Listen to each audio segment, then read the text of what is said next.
আপনারা জানেন যে গত 2 দিন আগে একটা মর্মান্তিক একটা দুর্ঘটনা ঘটে এই খানজাহান আলী রহমতুল্লাহ আলাইহির এই দিঘিতে একটা বাচ্চা 7 বছরের একটা বাচ্চা মেয়ে কুমির আক্রমণ করে এবং বাচ্চাটিকে আমরা মৃত উদ্ধার করতে পারি।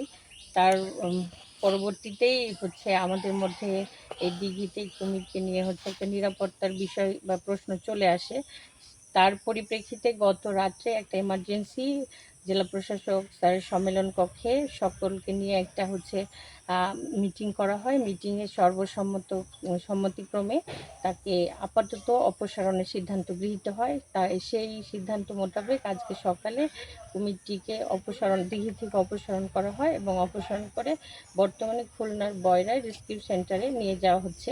পরবর্তীতে এইটার কি হবে বা কোথায় রাখা হবে এর চূড়ান্ত সিদ্ধান্ত আমরা আপনাদের পরে জানিয়ে দেব। ধন্যবাদ। সামনে মনে হয়